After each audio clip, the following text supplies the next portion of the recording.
All right, fourth grade. So we've done a lot of discussing on the causes of the Revolutionary War. We've learned about the 13 colonies, the original 13 colonies, and how they were part of Great Britain. And Great Britain was the most powerful and largest empire in the world at the time. Britain was very strong. They were very wealthy. The colonists were proud to be British. They even helped the British win the French and Indian War. Shortly after the French and Indian War, though, there were some tensions, like we've talked about, some taxation, there's a proclamation, there's a whole bunch of things that kind of happened that started to make feelings kind of hard. They were starting to disagree. And we are finally to the actual revolution. We're finally getting into the nitty gritty. We've talked, like I said, we've covered the things that were starting to upset the colonists and starting to make them feel like they wanted to separate from Great Britain. And after we've got the Battle of Bunker Hill and Lexington and Concord, those were kind of the end. It was the end. So now we're going to talk about how the revolution begins. Today I'm going to go over our agenda. Let's go over our objectives and success criteria. Then we're going to talk about the Great Declaration and why it's important. We're going to cover a little bit of a discouraging start. Discouraging means kind of a not hopeful, very slow, sad. It wasn't looking very good. And then we're going to finish today's lesson with Raising America's Spirits. Those are all 3 chapters in our reader, so you may use your reader when you work on your lesson this week. So your objectives today is that I can, or you can, name who wrote the Declaration of Independence and explain why the Declaration is important. So as you're listening to the lesson today, really kind of pay attention to who wrote this, what it is, and what it stands for, and what it kind of said, and what it meant to the colonists. And then you are going to be able to summarize some of the early battles of the American Revolution. To do that, you're going to complete some interactive notebook slides. This is how you're going to show me that you did learn and you did cover these, learn these objectives. You're going to do the interactive notebook slides. You've seen these kind of before. They're a little different now. I'll show you what they look like. Here is your interactive notebook slide. It's called the American Revolution because now we're actually into it. So you'll put your name here. You're going to start off filling this out. You're going to tell me, list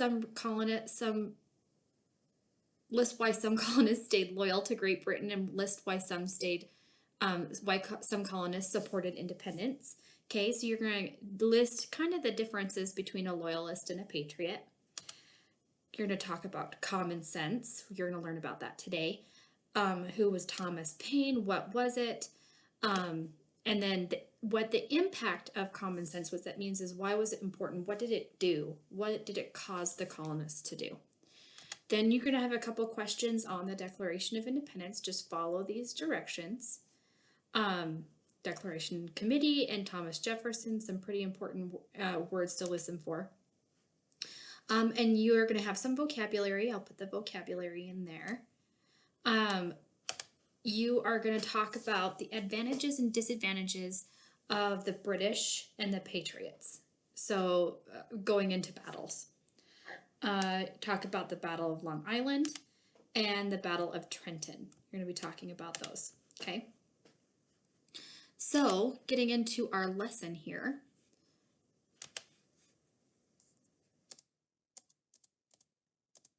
The Great Declaration. I bet you can kind of figure out what this probably means. So after the Battle of Bunker Hill, it was time for colonists to kind of make a decision. They needed to come to a decision. So by the start of 1776, the argument that had been going on with Great Britain had been happening for more than 10 years at this point. A long time. Now the actual fighting between the two had been happening now for over a year, but we still hadn't even asked to be independent from Great Britain yet. We still hadn't been. We were still just asking to be treated the same as the rest of the British Empire. But there was still so up until then, nobody wanted to be really separated, but now it was time to decide, were they going to separate, were they not? And there were a lot of colonists that weren't really sure if they wanted to break away from Britain yet. And they were called loyalists. They called themselves that because they were still loyal to the king. But why were they still loyal? All these things are happening. You're thinking, why would they still be loyal to this king? Well, there's a lot of reasons. Some of them for economic reasons. Maybe their businesses were tied up with Great Britain. Maybe they needed Great Britain to make money. Some for political reasons. Maybe they had family that were part of, that were connected to politicians or the royal family, or there's a lot of people that really loved the monarchy and loved the idea of the king and queen and parliament. And then there were some for religious reasons. Some of them followed the Church of England and they felt like it was wrong to separate from England. But they all agreed to one thing. No matter what their reason was, these loyalists believed that they still needed to stay faithful to the king and Great Britain, no matter what. So it was a tough choice because you had some people that were loyalists and some that were patriots. Loyalists were afraid to give up the advantages of being part of the biggest empire in the world. But patriots felt that the colonists needed to defend the rights and liberties that were being taken away from them. So it was a really tough decision. But it became an easier decision after there was a pamphlet that was written. And it was written by Thomas Paine, and Thomas Paine was a very famous and successful writer of his time. And this pamphlet was called Common Sense. And the pamphlet was read throughout all of the colonies. It was spread, people would go to the town centers and people would read this pamphlet out loud. And the whole point of the pamphlet was to make colonists think about what they thought. So rather than thinking about what everybody else wanted, they had to start thinking about what they really wanted as colonists. It asked colonists, did it really make sense to be ruled by a nation that was 3,000 miles away? Could a king and a parliament 3,000 miles away really know what the citizens of the colonists really needed or wanted, or what they needed to use to become a big important empire? So that was part of what Common Sense was asking. It also questioned if kings were really the best type of ruler. Remember when we talked about the Middle Ages, we learned that kings became king just by being born to a king. So if you were a king and you had a son, then your son became king. So does that really make somebody qualified though, like to become a king? Because what if that son isn't a very good person? It doesn't really matter because he was still born to be the king. So the Thomas Paine questioned that. He didn't think that that was really the right way to become a ruler. He believed, and he wanted the colonists to believe, that they should be ruled by one of their own, someone in the colonies that could be close to what was happening, and that those rulers should be chosen by the colonists themselves. It shouldn't be somebody who's just born to be the leader. It should be someone who's chosen by the colonists. And he said that it made common sense to split up with Great Britain. And the more colonists thought about it after reading this, the more and more colonists agreed with him. And maybe it really was time to separate and go on their own way. So, the Declaration of Independence. You guys have heard this before. You've heard of the 4th of July or Independence Day. That's the day we celebrate because of this document. In June of 1776, the Second Continental Congress decided to discuss independence. They agreed that the time had finally come to separate from Great Britain. And they decided to choose certain people to write the declaration to send to the king and let them know that they are separating from England. And it was going to take a special group of men to create this document, and they were called a chosen committee. And the committee was chosen to write the declaration, like I said, explaining to the king why they were breaking away from Great Britain. And the committee included these people. It included John Adams, Benjamin Franklin, and Thomas Jefferson. And Thomas Jefferson was actually the man who was chosen to actually write the document because he was known as a brilliant writer of the time. And what he wrote here as the Declaration of Independence probably is the most famous document in history. And not even American history, in world history, it is one of the most famous documents ever written. So what did it say that made it so powerful? And what did it say to actually have started the revolution? Well, Thomas Jefferson wanted the world to know, not just the colonists, he wanted the world to know all the bad things the king had done and all the rights that the colonists had had taken away. And so he listed all the rights that were taken away.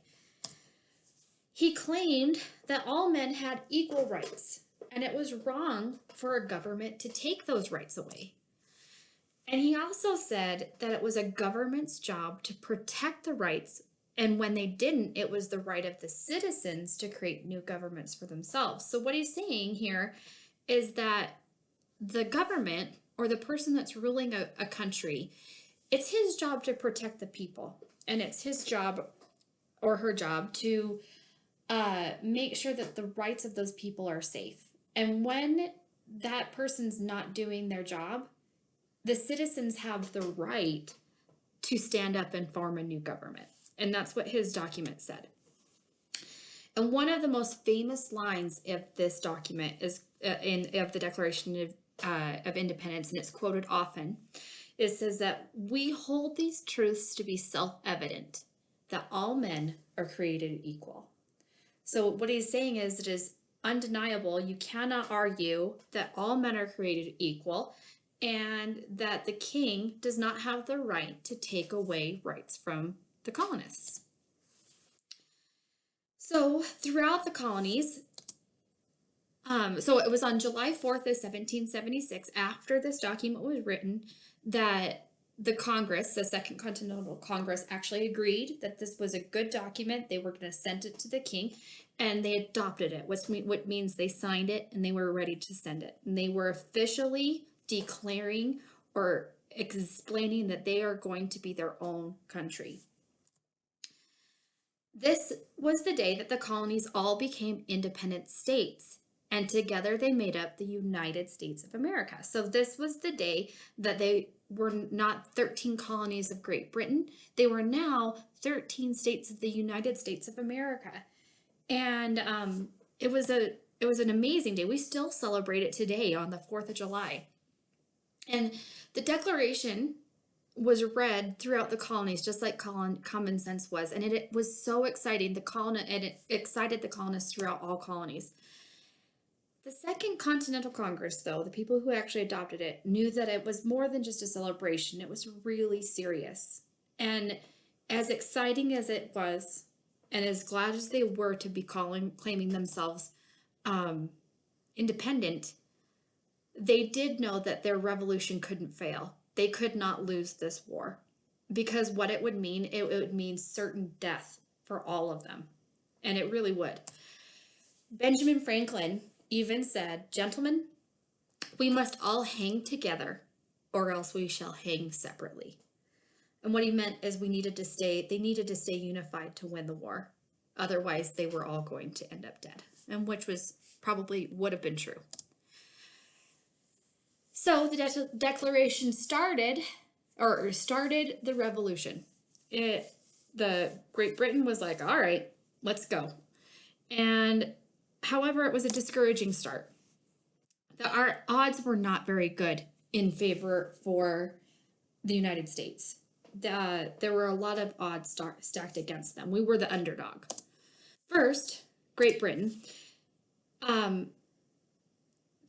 the colonies were united, there were still about 50,000 loyalists among the colonists. So even though all the colonies were now united against this, it wasn't every citizen there were still 50,000 colonists that were still loyal to the king that were going to fight on the British side. Britain also at the time had the largest army in the world. Huge army. And they also, on top of just having their own army, they hired soldiers from other countries. These guys are called mercenaries. And they hired about 30,000 of these soldiers from other countries, from like Germany. So their army was 5 times larger than the Continental Army. And these aren't true numbers, but just for an example, if the Continental Army or the United States Army had 10,000 soldiers, Great Britain had 50,000. So Great Britain had a lot more people to fight their war. The other thing is, Great Britain's army, their fighters were trained. They were trained soldiers. They were people that signed up to be soldiers. And they were committed to a service for a certain number of years, meaning that Great Britain could depend on a soldier to stay in the army to fight their wars for a certain amount of years. Great Britain was also one of the wealthiest or the richest nations in the world. They had a lot of money, so they could give and supply their soldiers with whatever they needed. Ammunition, food, supplies, gunpowder, cannons, they could supply it. They also had the greatest navy in the world. The navy are the people that fight on the ocean. Great Britain is an island, so it would make sense that they would have the greatest navy in the world. And that was a pretty hefty opponent. It was a pretty hefty, big empire to go up against. They had 100 times as many warships as the Americans. 100 times more. The Americans didn't have hardly any warships. Now the Continental Army, General Washington, he had to build his army from scratch. He didn't have trained soldiers, an army ready to fight for him. He had to find his own army. And soldiers were mainly farmers. They weren't professional soldiers. They weren't people that signed up to be in the army and that was their job. And he never knew how many soldiers he could count on. He had a lot of soldiers would sign up for 3 years to fight in his Continental Army. Some would sign up for less than a year. Some would join when the fighting came close to their homes, like if they had a farm, they would join to protect their homes, but then they wouldn't follow the army after the battle was fought. So he never really knew how many people he had to fight for him. And training an army was nearly impossible. They often didn't have enough supplies, ammunitions, cannons, things like that they needed. And they were short on cannons, gunpowder, and even food a lot. They didn't have enough uniforms for everybody, so this picture shows you what a soldier of the Continental Army would wear, but not everyone had that. They didn't have enough of those uniforms to go to everybody, so sometimes they fought in their own clothes, just their farming clothes. And some didn't even get paid. And that was not very good for morale, or it was really hard to keep people motivated to fight when there wasn't, especially if it was going to go for a long time, if they weren't going to have any type of, if they didn't have a uniform, if they didn't have supplies, and if they didn't have money. They did have some advantages over Great Britain, though. They were fighting on their own land. These colonists had grown up on this land. They knew the forests well. The Great Britain didn't. Fresh soldiers and supplies were often available really nearby. They could go to the next town and recruit more men to fight for their army, whereas Great Britain had to ship soldiers over from across the ocean. And the colonists were fighting for their homes and families. They were fighting for a really big cause, where the British were fighting for money. They were paid soldiers. And some could say that that's not nearly as inspiring as fighting for a cause like independence or safety and rights and liberty. So it was off to a slow start. And so raising America's spirits. How are we going to get these guys to um, feel empowered to win a war? So we're going to talk starting with the Battle of New York for New York City, which is the Battle of Long Island. Things went badly for the Continental Army during the early part of the war. They went pretty bad. Hardly 3 months after the Declaration of Independence, British soldiers assembled in New York City to battle Washington's untrained army. Only 3 months after. So General Washington did not have very much time to get a large army together. And the British defeated the Continental Army easy. It was super easy for them to win. And they were trapped. The Continental Army was trapped on Long Island. And if it weren't for some American soldiers, along with General Washington, that escaped, they may have had to end the war right there because their general was trapped on Long Island. But they did escape. It was at the Battle of Long Island. I need to talk about Nathan Hale for a minute.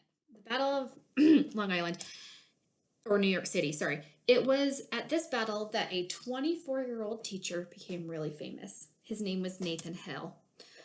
He was caught serving as a spy for Americans. So what he did is he was a patriot. He wanted independence from Britain, but he pretended to be a loyalist to get information for the Continental Army, like where they were going to be, where they kept their supplies, or where they were going to march to next. He was trying to find that information, but Great Britain found that out. And he was hanged by the British. He was executed. And his last words are some of the most famous and still quoted today. And these last words inspired patriots to keep going. They had to fight for independence. If someone like Nathan Hale would die for his country like this, they could continue to fight for independence. And his famous last words were, "I only regret that I have but one life to lose for my country."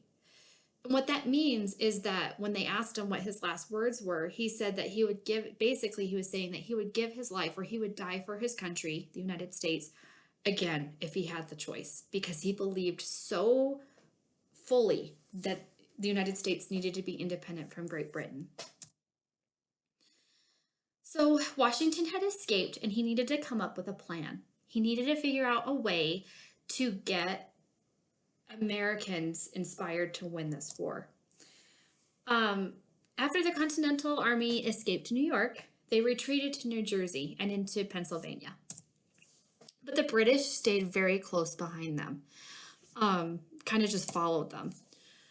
But they were pretty lucky because winter was coming, and that was a really bad time to fight battles at this time, in this time era, because they had to march at each other. They had horses. They didn't have tanks and all sorts of things like that. They had horses and they marched at each other to battle. So winter was a really bad time to fight, and Britain knew this.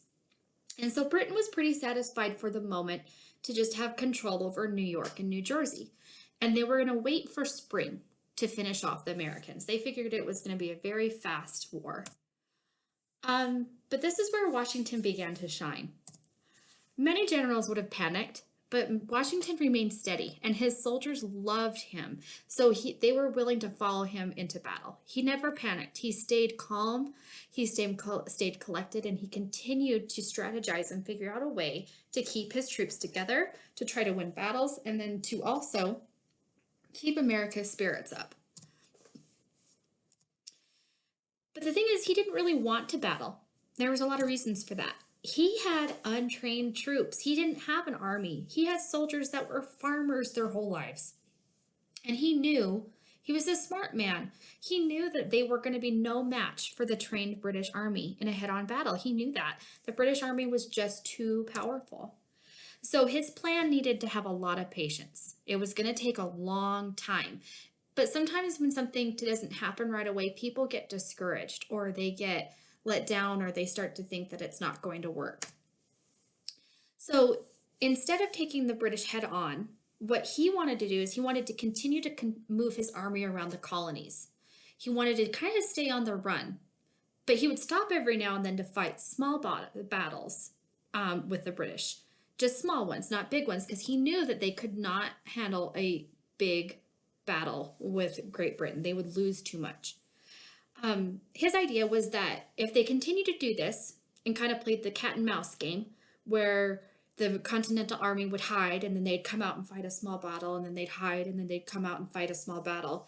After time, the British would just get really tired of this. It was going to be really expensive for Great Britain, who still owed money for the French and Indian War. So they figured that eventually they'd just get tired of having to pay all this, and they just pull out and say, okay, fine, give them their independence. He also thought, even if they didn't pull out right away, that it would allow time for Washington to train his larger army. He would be able to recruit more people, and he would be able to start training them on how to be a soldier and not a farmer. He did know, though, that they wouldn't win many battles, even if they were small. But his thought was, even though they wouldn't win very many, they wouldn't lose very many either. And maybe that would keep America's spirits up a little bit. But as time went on, Americans started to get a little bit, I guess the word is just discouraged. They just didn't really feel like it was going anywhere. They were never going to beat Great Britain. So Washington knew he needed to get the support of America back. And he knew that their support would just lower if it just went on too long with constant defeats by the British. So he wanted a way to bring the spirits up of the soldiers and the nation. So it wasn't just the nation, his soldiers were becoming discouraged as well. And so he needed a quick win, a quick defeat. So he planned a surprise attack on British mercenaries. These are soldiers from other countries that work for the British. And this surprise attack happened on German soldiers in Trenton, New Jersey. He wanted to take them by surprise, so he crossed the Delaware River to get to New Jersey. This is a very famous painting, everybody. This is George Washington's crossing the Delaware River. You can see the ice chunks here. The reason this is a surprise is because nobody in their right mind would expect the Continental Army to row across a freezing river in the middle of winter. No way would somebody do that. It would be freezing. Winter's not a good time to fight. And the river was dangerous. You can see the chunks of snow. Nobody would have thought that, but he did it. And on Christmas night in 1776, the shivering and freezing soldiers stepped into rowboats, and by about 4 a.m., all 2,400 of Washington's men were in New Jersey. They marched to Trenton, hidden by the darkness, and caught the sleeping Germans off guard. And after a really short fight, 900 British soldiers surrendered. And so they won. America won this battle. The outcome of this battle was that they not only captured the enemy soldiers, but they also got their supplies, their weapons and their supplies, which were desperately needed for Washington's men. And since spirits were high, Washington won yet another battle just 8 days later by using the element of surprise in Princeton, New Jersey. So he used that same motivation and his soldiers were really, motivated because they knew they could win a battle. So they went on and won another one 8 days later in Princeton, New Jersey. The nation and his army had their spirits raised, and the support of the revolution and separation from Great Britain continued because of these surprise attacks. But it wasn't over. The British didn't back down easy, and so these were just early battles. We have a lot more to go. A lot more battles to go before we have won our independence. And so that's where we're going to end today. Don't forget to go and start working on your interactive notebook slides. You do not have to start that today on Monday. It is due on Friday. So you have the rest of the week to finish your interactive notebook slides. I will throw in a interesting video throughout the week for you guys to watch that will just enhance your knowledge on these battles and the Declaration of Independence. But for now, this was what I need you to do to listen to today. So I hope it's getting exciting for you guys. We're getting into the really cool stuff. So have a great day.